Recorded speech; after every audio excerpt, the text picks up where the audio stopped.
l'Éternel, car il entend ma voix. Il a penché vers moi son oreille, et je le chanterai toute ma vie.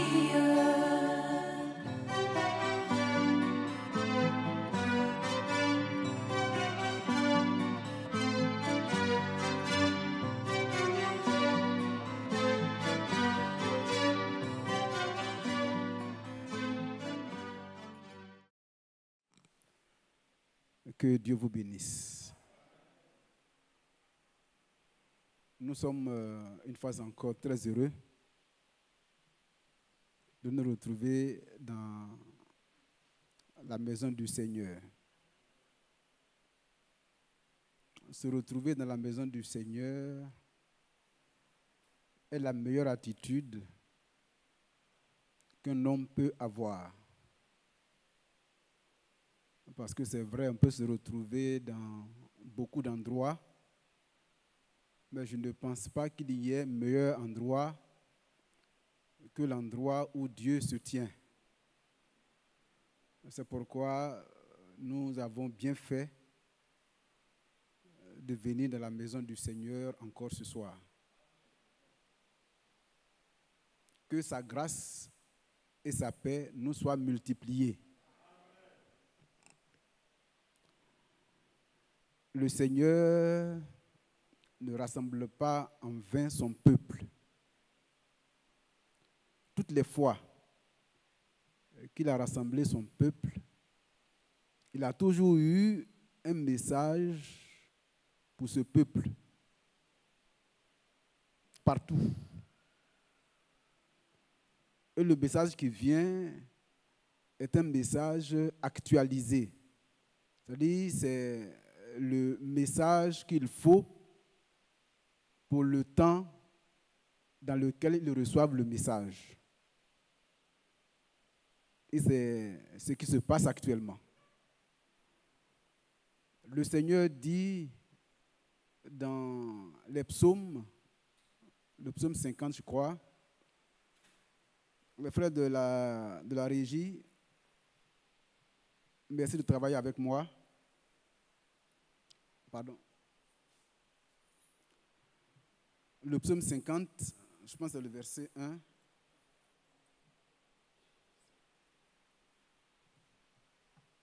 C'est le verset 5, je crois. C'est le 5.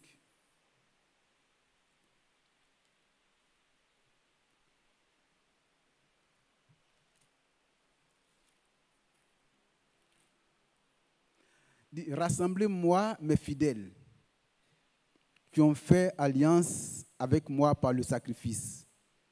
Le 6. Et les cieux publieront sa justice, car c'est Dieu qui est juge. Amen. Nous sommes au temps de rassemblement et quand nous nous rassemblons, comme je l'ai dit tantôt, le Seigneur s'adresse à chacun de ses enfants, quel qu'il soit. Et ce soir, comme je l'ai eu à partager avec nos bien-aimés de la cellule, je voudrais m'adresser un peu plus aux jeunes. Mais en le faisant, ça s'adresse pratiquement à nous tous. Mais un peu plus aux plus jeunes. Parce qu'il est bon, comme le frère Franck aime à le dire, que les jeunes puissent utiliser leur force, leur intelligence, leur fougue à servir le Seigneur. Donc on doit les encourager à ne pas se conduire comme des profanes, alors qu'ils sont dans la maison du Seigneur où la parole qui est nécessaire à notre préparation, qui les rend sages à saluer et annoncer. Donc on doit exhorter toute la jeunesse à prendre au sérieux la parole de Dieu. Et cela s'adresse à nous tous, d'abord en tant que parents, mais en même temps en tant que jeunes. Hein, parce que moi aussi, je suis jeune. Même si j'ai un peu de blancheur, mais je suis jeune quand même. Ouais. Hein, mon frère, c'est un ami, il a les cheveux blancs, mais hein, il est jeune. Ou bien, hein, Kouchi. Que Dieu nous bénisse. On a nos enfants à qui nous parlons en tant que parents, mais Dieu également nous parle. Et donc, il est bon que les jeunes soient instruits. Alors, nous allons ensemble lire le livre de Daniel, le premier chapitre de Daniel.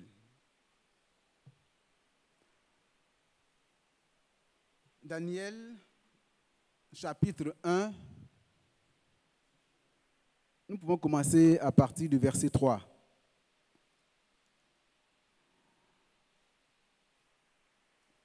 Le roi donna l'ordre. On va se tenir debout pour cette première lecture. Après, on pourra s'asseoir.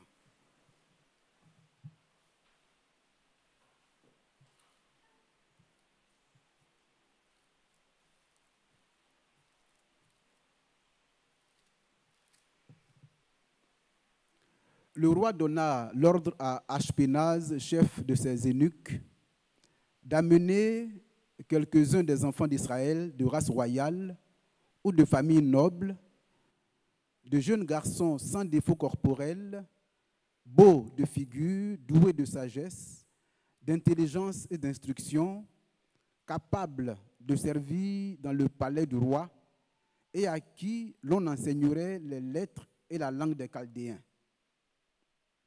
Le roi leur assigna pour chaque jour une portion des mets de sa table et du vin dont ils buvaient, voulant les élever pendant 3 années, au bout desquelles ils seraient au service du roi. On va s'arrêter là pour l'instant, on va prier. Seigneur, Dieu vivant, Dieu bon, Dieu juste, toi qui nous as aimés, nous voulons te rendre toute la gloire. Nous voulons t'apporter les hommages et les honneurs parce que tu en es digne. Tu nous as rassemblés ce soir parce que tu veux nous bénir. Nous te prions de faire descendre la bénédiction. Si quelqu'un veut constituer l'obstacle, que tu ôtes cette personne, que tu ôtes l'événement qui pourrait constituer un obstacle et que tu t'adresses directement au cœur de chacun de nous par rapport à ce que tu veux nous dire, afin qu'en toutes choses, l'honneur et la gloire te soient rendus. Entends-nous, exauce-nous, nous te prions au nom de Jésus-Christ. Amen. Veuillez vous asseoir.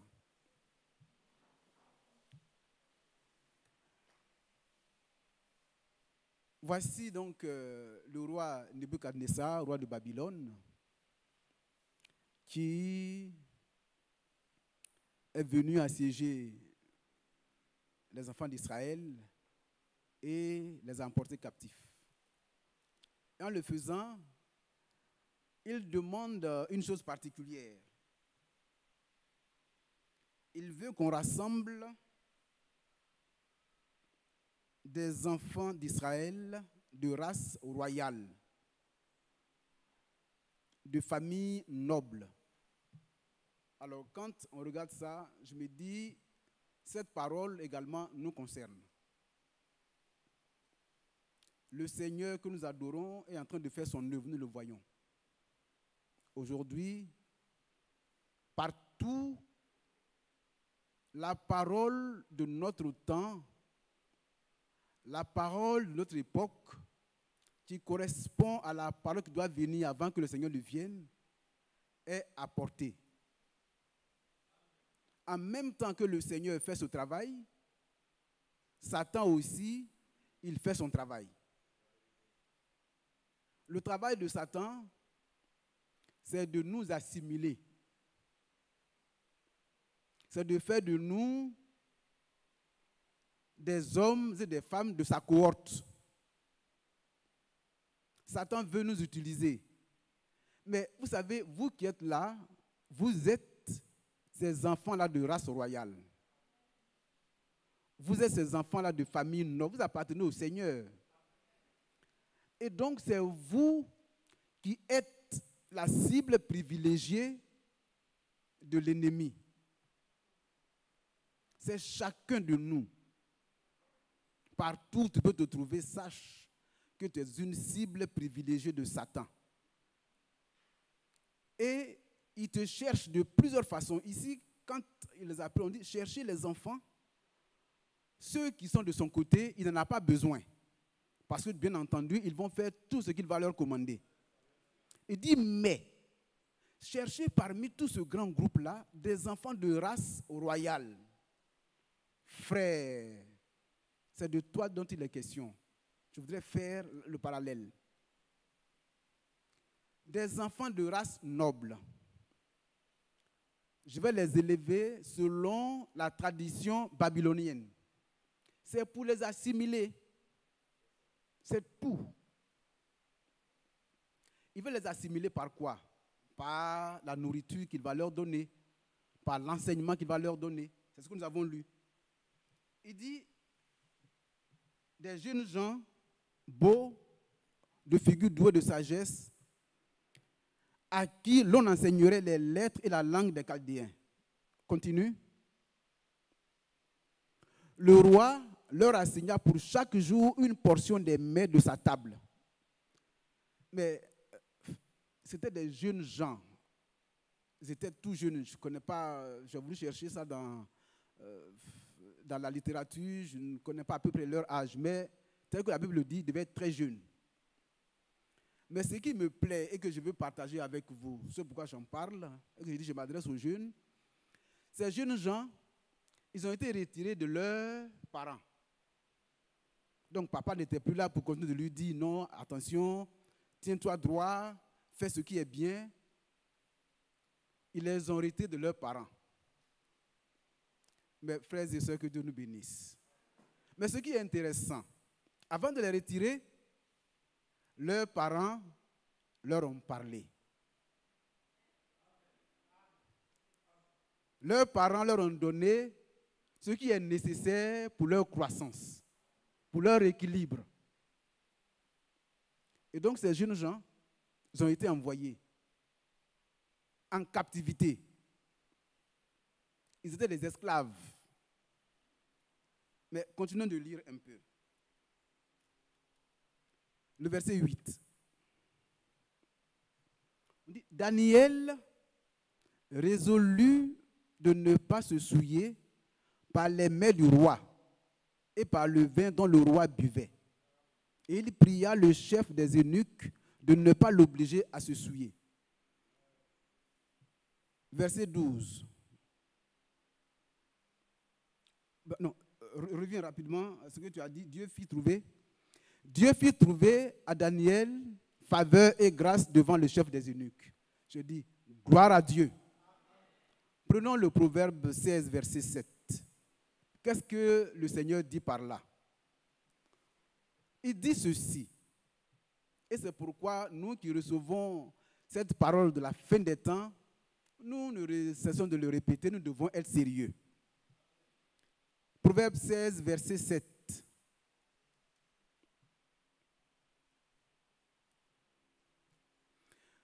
Quand l'Éternel approuve les voies d'un homme, il dispose favorablement à son égard même ses ennemis. Que Dieu soit loué. Les enfants sont des esclaves. L'eunuque, son travail, c'est de les assimiler selon l'ordre du roi. Mais ces enfants-là, c'est comme vous et moi.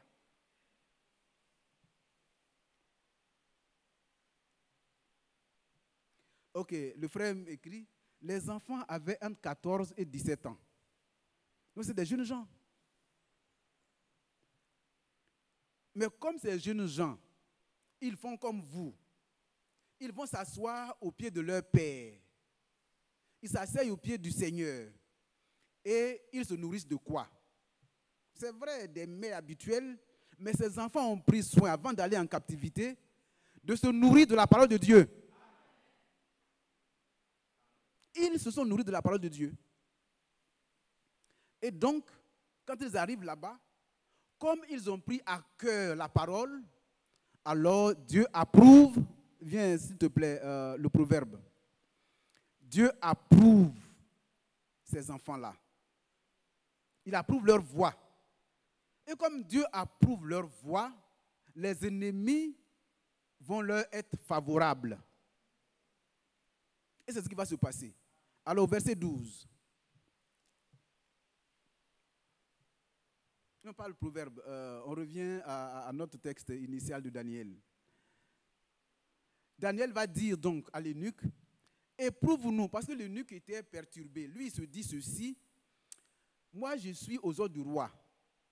Les autres qui sont venus, qui certainement n'ont pas pris soin d'écouter ce que leur père leur a dit au travers de la parole et qui font ce qu'ils veulent, ceux-là, ils se nourrissent effectivement selon ce que le roi a décidé de faire. Donc ils boivent, ils mangent, tout ce que ça dit vraiment les choses exquises, bien faites. Il dit, ben, si demain le roi constate que vous avez maigri, c'est moi qui vais payer les pots cassés. Alors Daniel va lui dire, éprouve tes serviteurs pendant 10 jours et qu'on nous donne des légumes à manger et de l'eau à boire. Tu regarderas ensuite notre visage et celui des jeunes gens qui mangent les mets du roi et tu agiras avec tes serviteurs d'après ce que tu auras vu. Amen. Non, on va avancer puisque ce n'est pas tout que je veux lire. Le verset 15. Au bout des 10 jours, alléluia, au bout des 10 jours, ils avaient meilleur visage et plus d'embonpoint que tous les jeunes gens qui mangeaient les mets du roi. Amen. Voici des jeunes gens, tout jeunes, qui ont pris position pour le Seigneur. Bien entendu, quand on va lire la force au lion, quand on va lire le feu, on comprendra. Mais pour l'instant, voici des jeunes gens qui sont en captivité, mais qui prennent position pour Dieu. Mais quand tu prends position pour le Seigneur prend position pour toi. Et c'est pourquoi je m'adresse aux jeunes. Parce que vous savez, il y a des jeunes gens qui quittent leurs parents et qui sont, après le bac, ils arrivent soit à 17 ans, ils arrivent à Abidjan. Ou bien, ils ont l'entrée en 6e, ils vont au collège ailleurs.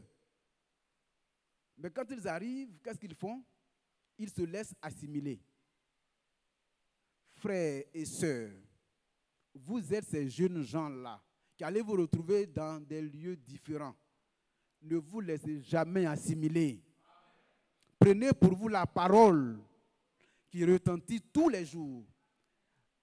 Le thème de la convention dit quoi? Le retentissement de la trompette. Donc on attend la trompette retentir. Personne d'entre nous ne peut dire qu'il n'entend pas cette trompette retentir. Et on nous envoie les prédications des années 80, des années 1960. Mais quand vous les écoutez, c'est comme des prédications qui avaient été tenues hier ou aujourd'hui. N'est-ce pas? Cela veut dire que vous êtes instruits pour être ces jeunes gens-là dans des lieux difficiles, mais qui ne devez jamais, jamais, jamais vendre votre droit d'aînesse. Oui, vous ne devez jamais vous laisser assimiler. Et donc voici le jeune homme qui dit ici, je ne veux pas me souiller. Je ne veux pas accepter la nourriture du roi. Je ne veux pas prendre son enseignement. Mais Dieu lui est favorable au point que 10 jours après, son visage, leur visage, c'était 4, est plus rayonnant que ceux qui étaient nourris avec les meilleurs repas. Que Dieu nous aide. On va aller doucement, doucement.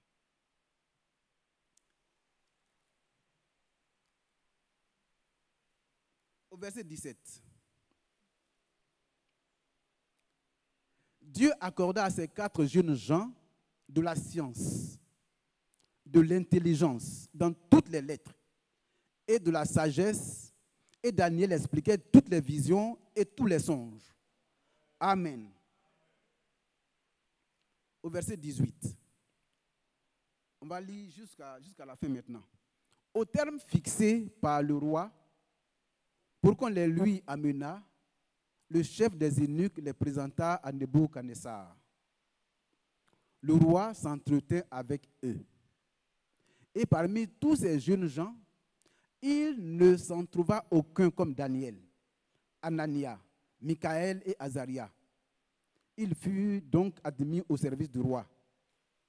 Sur tous les objets qui réclamaient de la sagesse et de l'intelligence, et sur lesquels le roi les interrogeait, alléluia, il les trouvait 10 fois supérieurs à tous les magiciens et astrologues qui étaient dans tout son royaume.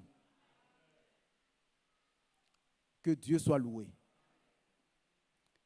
La parole de Dieu que nous recevons nous rend sages à salut. C'est au Seigneur qu'appartient l'intelligence et la sagesse.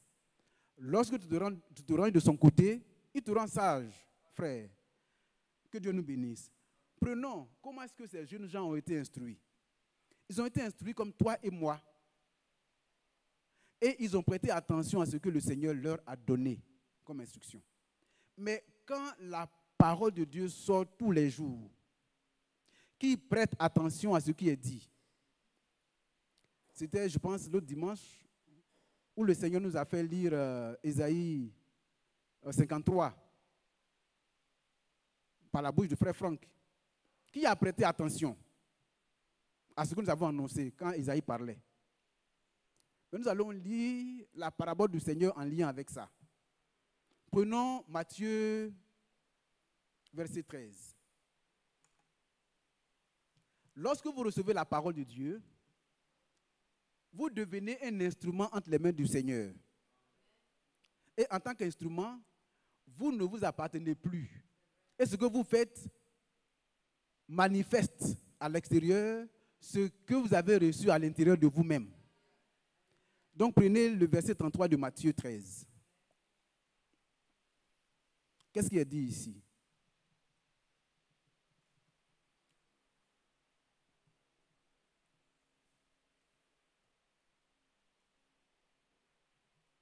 Matthieu 12, je l'ai dit. Autant. Matthieu 12, 33. Après, on va lire Matthieu 13. Matthieu 12, 33.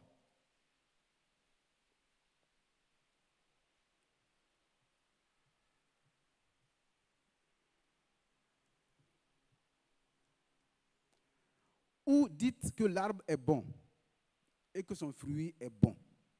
Ou dites que l'arbre est mauvais et son fruit est mauvais. Car on connaît l'arbre par le fruit. Continue.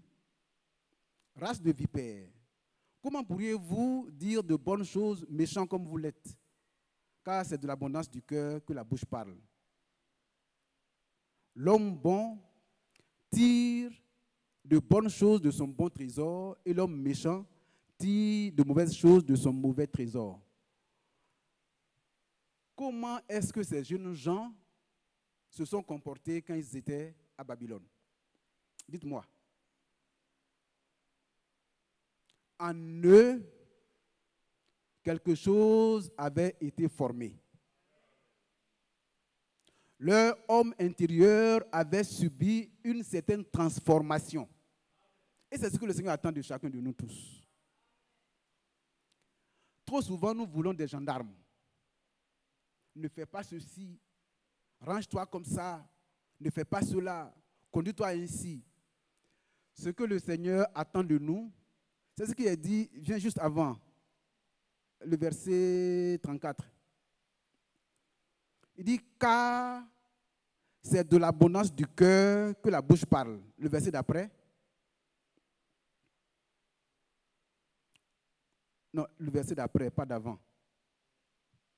L'homme bon tire de bonnes choses, de quoi? De son bon trésor. Mais où se trouve ce trésor? C'est cette parole-là que vous recevez chaque jour. C'est la nourriture qui nous nourrit, qui nous forme. Et quand elle nous a formés, et quand nous sommes lâchés, seuls, cette parole-là, comme nous l'avons portée, qu'est-ce qu'elle fait? Elle nous porte. Elle nous conduit. Et c'est ça. Comment donc vas-tu reconnaître l'arbre? C'est ce qui est dit ici, au verset 33. L'arbre bon, si l'arbre est bon, c'est que son fruit est bon. Mais comment son fruit peut-il être bon s'il est mauvais? Donc un arbre bon ne peut pas produire de mauvais fruits Et l'arbre mauvais ne peut pas produire de bons fruits. Mais vous et moi, nous sommes des sarments. Nous sommes connectés à l'original. Amen. Et c'est de là que nous recevons la sève. C'est cette sève-là qui coule en nous et qui se manifeste à l'extérieur. C'est ainsi que ces enfants-là, qui avaient été nourris à la source, quand ils se sont retrouvés dans l'adversité, ils n'ont pas regardé à l'adversité. Ils n'ont pas regardé aux circonstances immédiates. Mais ils ont regardé à la source à laquelle ils étaient connectés. Et c'est ce qu'il faut aux jeunes gens. C'est ce qu'il vous faut, qu'il nous faut à nous tous. Que nous soyons réellement connectés au Seigneur. Et cette connexion se fait au travers de sa parole. Celle que nous entendons tous les jours aujourd'hui, c'est ça, qui est cette sève-là qui va vous nourrir. Et qui fera de vous des hommes forts, inébranlables. Non pas parce que vos muscles sont gros, parce que les muscles de votre foi ont grossi. Parce que vous avez entendu la bonne parole et vous vous êtes laissé insérer dans ce que le Seigneur est en train de faire. Que Dieu nous bénisse. Et donc, on dit, l'arbre bon et son fruit est bon. L'arbre est mauvais et le fruit est mauvais. Il ne peut pas en être autrement. Que Dieu nous bénisse. Et nous qui recevons la parole, nous devons savoir comment nous conduire. Allons maintenant au chapitre 13. Pour lire la dernière parabole, un commentaire et puis on va commencer à prier. Matthieu 13. Matthieu 13, le verset 1.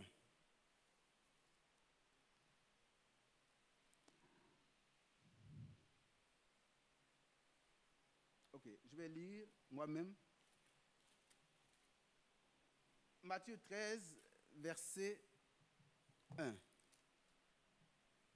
Ce même jour, Jésus sortit de la maison et s'assit au bord de la mer.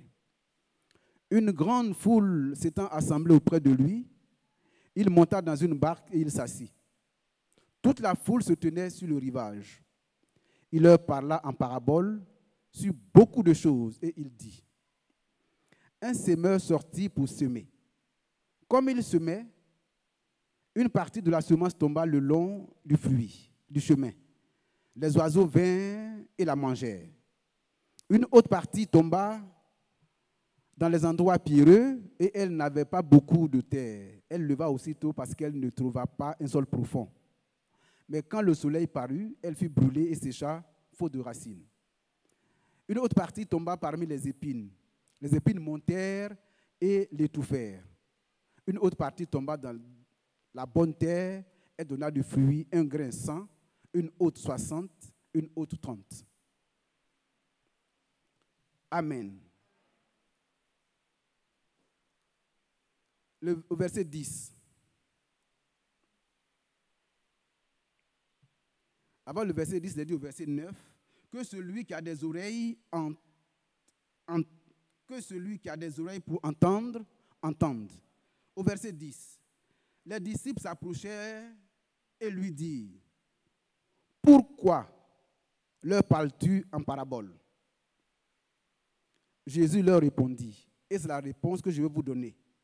Pour vous prier de prêter attention au son de la trompette.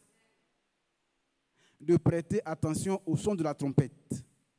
On veut que le jour où il va y avoir une tribulation, vous puissiez vous conduire comme Daniel, Meshach, Shadrach, Abednego.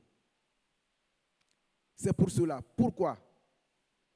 Jésus leur répondit, parce qu'il vous a été donné de connaître le mystère du royaume des cieux et que cela ne leur a pas été donné. Vous êtes instruits, frères et sœurs. Vous n'aurez pas d'excuses, sous aucun prétexte. J'ai voulu juste faire ce parallèle-là pour qu'on comprenne. Nous sommes nourris à la bonne source. Nous sommes connectés à l'original. Nous n'avons pas d'excuses. Jésus leur répondit, parce qu'il vous a été donné de connaître les mystères du royaume des cieux et que cela ne leur a pas été donné.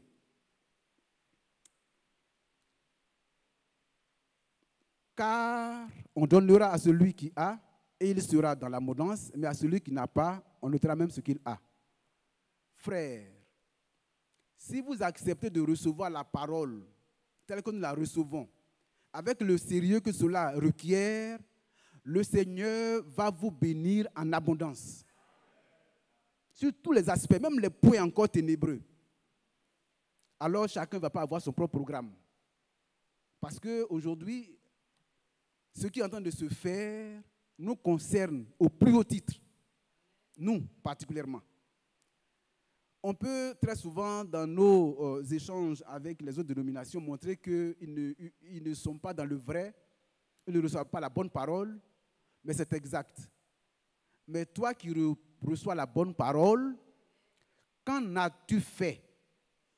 Parce que le problème qui est en train de se poser aujourd'hui, c'est que nous sommes devenus des intellectuels de la parole. Nous avons beaucoup de connaissances. Mais voici des jeunes gens qui ont démontré en produisant des fruits que la connaissance qu'ils ont reçue a eu un impact sur leur vie. C'est ainsi que dans l'adversité, ils ont pris position pour le Seigneur. Ce que je veux qu'on retienne dans cette parabole, enfin pas la parabole, dans l'histoire de Daniel, dans le chapitre 1, c'est qu'on se rend compte que c'est des jeunes gens de 14 à 17 ans qui apparemment n'ont pas assez d'expérience dans la vie. Mais la sagesse appartient à qui? Au Seigneur. La sagesse, c'est sa parole. Quand vous avez sa parole à vous, vous êtes sage à salut. Dans l'adversité, vous ne vous défendez pas avec vos muscles, mais vous appuyez sur cette parole-là.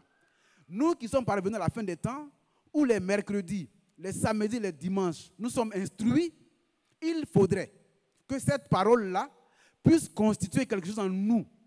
Qu'une nouvelle vie soit véritablement engendrée en nous, afin qu'on soit capable, quand les temps difficiles viendront, de prendre position pour le Seigneur.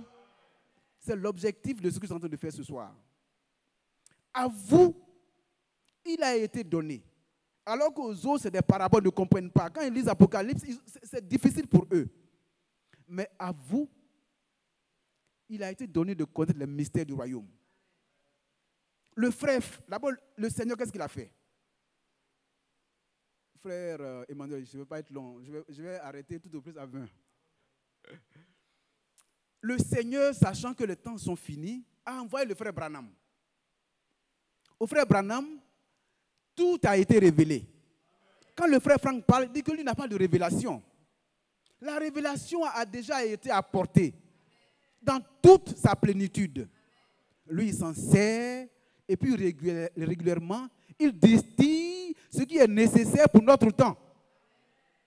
C'est pourquoi on dit, quel est ce serviteur fidèle et prudent qui va donner la nourriture domestique au temps convenable? Donc lui, il ne fait pas les choses au hasard. Vous savez, le Seigneur, il est Dieu. Et on doit l'accepter comme tel. Quand les situations se présentent, il crée d'autres situations pour accomplir ses desseins. Souvenez-vous, quand le Seigneur devait naître à Bethléem, qu'est-ce qu'il a fait? Le roi d'alors a pris un décret pour dire que désormais, chacun doit aller se faire recenser dans son village natal. Dieu était en train d'accomplir le dessein du salut. Donc, Joseph et Marie vont aller là-bas. Pour faire quoi? Pour accomplir la prophétie. Le temps est venu pour que cette parole qui est proclamée soit entendue partout. Le Seigneur crée une condition. C'est vrai, beaucoup de personnes sont mortes. Covid-19. Et donc, les restrictions, on ne sort plus. Le Grand Abidjan a été confiné. La France a été confinée. L'Allemagne a été confinée. Le Seigneur dit, frère, j'ai permis à ce que les gens aient de l'intelligence pour mettre à exécution tout ce qu'on appelle NTIC. Donc, à distance, on enseigne. À distance, on instruit. Pourquoi ne pourrait-on pas à distance enseigner, instruire les bien-aimés? Tilt. Le Seigneur est encore en train d'accomplir le dessein du salut. Et alors, les écoutes sont instituées. Pourquoi? Pour que toi, tu sois instruit à salut. Amen. Et que quand les temps difficiles viendront, tu aies une colonne vertébrale pour te tenir debout. On ne caresse personne dans le sens du poil. Nous, On n'est pas là pour faire plaisir. On est là pour annoncer l'évangile. C'est pourquoi je ne cesse de vous dire, priez pour nous. Pour que nous soyons fidèles pour annoncer cet évangile. Amen. Donc à vous, il a été donné de connaître les mystères du royaume. Le Seigneur vous instruit. Prêtez attention au son de la trompette. Le Seigneur, c'est quoi on a lu, le psaume 50. Il dit, rassemblez-moi mon peuple. C'est vous qu'on rassemble. Et nous sommes rassemblés de partout. C'est-à-dire, lorsque la diffusion est faite, tous ceux qui se trouvent, quelle que soit la partie de la terre sur laquelle ils se trouvent, qui sont dans le même esprit, quand ils se connectent, alors le peuple de Dieu est rassemblé. Amen. C'est le travail qui est en train de se faire. Que Dieu nous bénisse et que nous-mêmes, nous ne nous privons pas de ce qui est en train de se faire. Amen. Alors, on continue. On revient à Matthieu 13. Au verset 16. Il dit, mais heureux sont vos yeux. Peut-être juste avant, je vais lire le verset 15. Il dit, car le corps de ce peuple est devenu insensible. Ils ont endurci leurs oreilles, ils ont fermé leurs yeux de peur qu'ils ne voient de leurs yeux, qu'ils n'entendent de leurs oreilles, qu'ils ne comprennent de leur cœur, qu'ils ne se convertissent et que je ne les guérisse. Mais, amen, mais, heureux sont vos yeux, parce qu'ils voient, et vos oreilles, parce qu'elles entendent. Frères, heureuses sont vos oreilles. Oui, tout à l'heure à 17h30, la trompette va retentir. Quand la trompette retentit, ce qui est dit, il est dit non pas pour mon voisin. C'est-à-dire quand je vais entendre ce qu'il va être dit, je ne pense pas au frère Emmanuel. Quand je pense à lui, c'est pour prier pour lui. Mais je ne dis pas non, ça concerne le frère Emmanuel. Ou le frère Isaac, ou le frère Bado, ou le frère Mathias, ou n'importe quel frère. Non. Quand la trompette retentit, c'est pour que moi je sois averti. C'est pour mon avertissement à moi. Elle sort pour nous avertir. C'est pourquoi il dit ici, heureux sont vos oreilles, parce qu'elles entendent. Continue. Je vous le dis en vérité, beaucoup de prophètes et de justes ont désiré voir ce que vous voyez. Quand je lis ça, je suis tellement heureux. Ils ne l'ont pas vu. Entendre ce que vous entendez, ils ne l'ont pas entendu. Mais c'est à vous que cela. Vous donc, écoutez ce que signifie la parabole avant de venir à cela. Mais c'est pour vous que le Seigneur fait ce travail. C'est pourquoi quand le nombre n'est pas comme ce sera demain, on se dit, frère, on a encore du travail. Vous qui m'entendez en ligne, je salue tous ceux qui sont en ligne, je ne l'ai pas fait quand je suis venu, que Dieu vous bénisse. Vous qui êtes hors du pays, il n'y a pas de problème, mais ceux qui sont là, on serait vraiment heureux qu'on soit tous ensemble là pour nous laisser tous avertir. Amen. Vous donc, vous entendez ce que les prophètes ont voulu entendre. Vous voyez sous vos yeux ce que les prophètes ont voulu voir. Mais il leur a été dit que ce n'était pas pour eux. Ce qu'ils avaient à faire, c'est de proclamer l'évangile. Parce que le Seigneur n'a pas voulu qu'eux, ils puissent parvenir à la perfection sans nous. Donc ce temps-là, c'est pour nous perfectionner, pour que le groupe soit totalement constitué. Donc frères, vos oreilles sont bénies, vos yeux sont bénis, et on vous demande de prêter attention à ce que le Seigneur fait. On continue au verset 17 ou 18 là, et puis vous donc écoutez ce que signifie la parabole du semeur.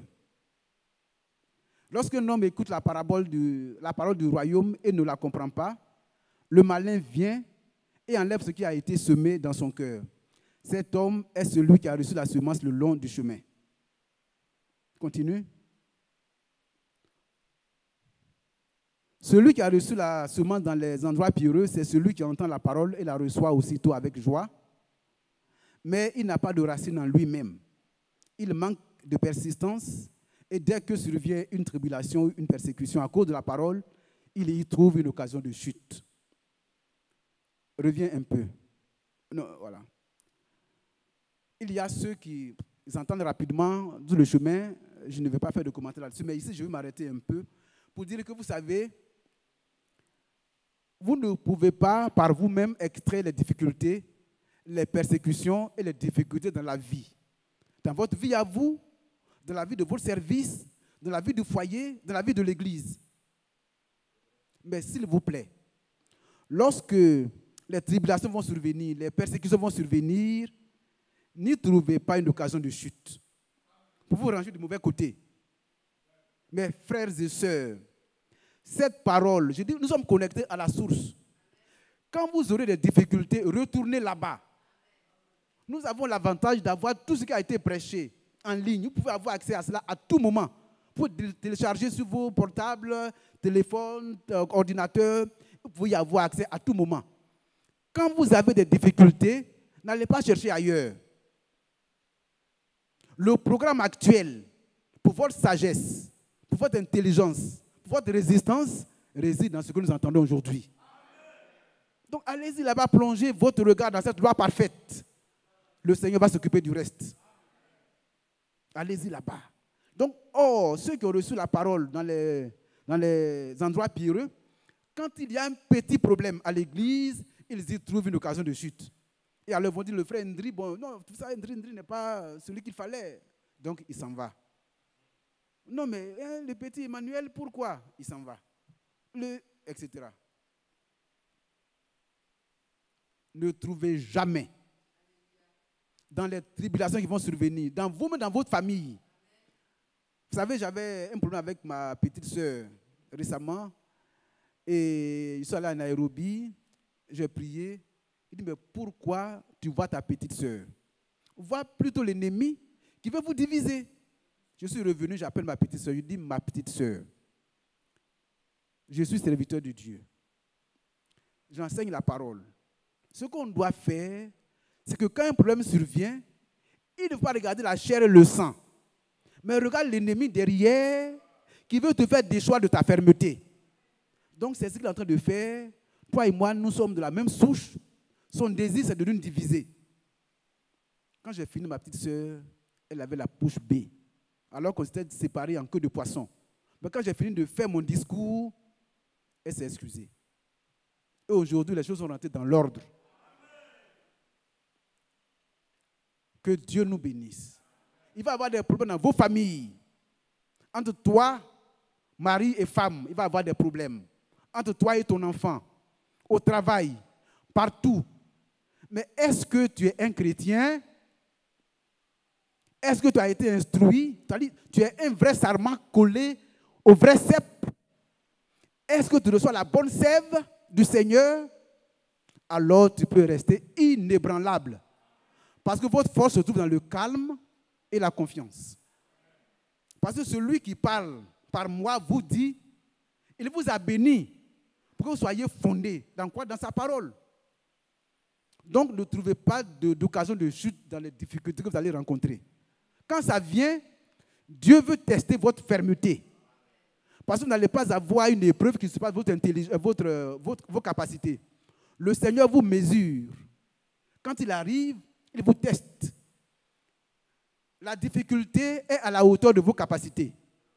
Mais généralement, on n'en tient pas compte. Ça vient pour que vous passiez de l'étape A à l'étape B, qui est supérieure. Donc ne trouvez pas une occasion de chute lors des tribulations, des persécutions. Cherchez à vous ranger toujours du côté de la parole. Ensuite, verset. Celui qui a reçu la semence parmi les épines, c'est celui qui entend la parole. Mais en qui les soucis du siècle et la séduction des richesses étouffent cette parole et la rendent infructueuse. Je m'adresse aux jeunes, mais je m'adresse à nous tous. On court après l'argent. On court après la popularité. On court après le mariage. On court après. Ce qui fait que souvent, on ne regarde même plus au Seigneur. Vous savez, je le redis tout à l'heure ce que j'ai dit, le Seigneur veut vous perfectionner. Donc les épreuves qui viennent, c'est pour votre perfectionnement. C'est pourquoi l'apôtre dit, vous ne devez pas regarder les épreuves comme un sujet de souci. Non, c'est plutôt une joie pour nous parce qu'il veut nous perfectionner. C'est ainsi. Et donc, les épreuves doivent être prises autrement. Le frère Franck disait tantôt, soyez positifs.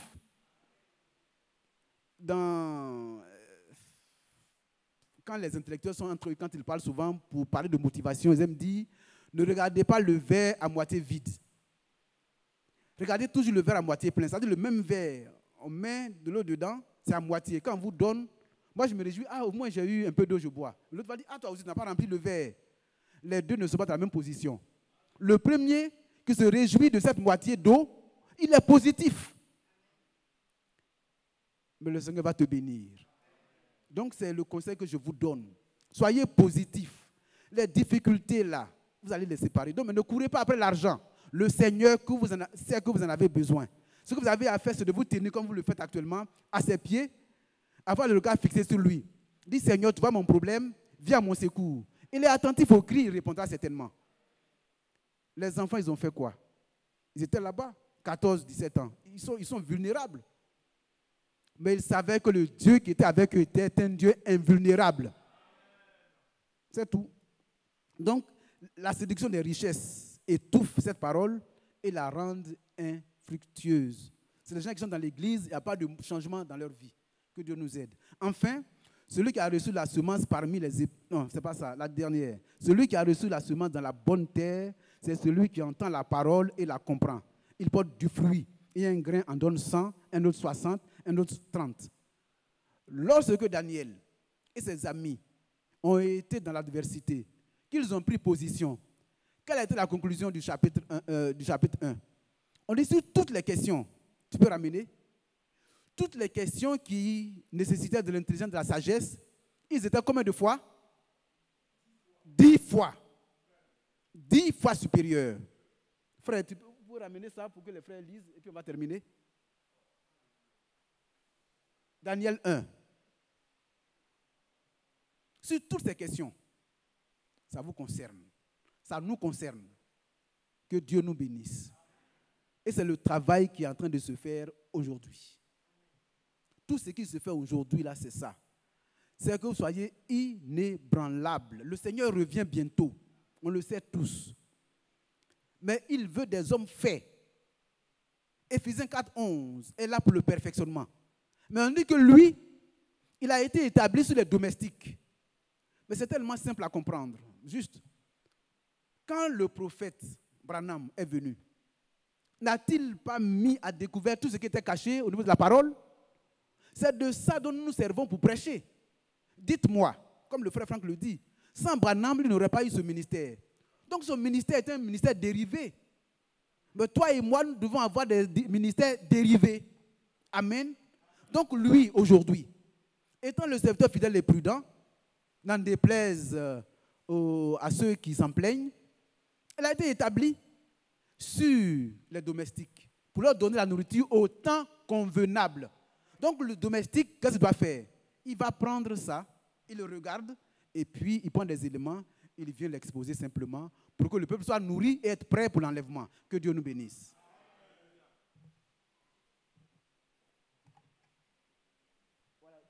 Voilà ce que vous l'avez voulu qu'il dise. Sur tous les sujets qui réclamaient de la sagesse et de l'intelligence, sur lesquels le roi les interrogeait, il les trouvait 10 fois supérieurs à tous les magiciens. Amen.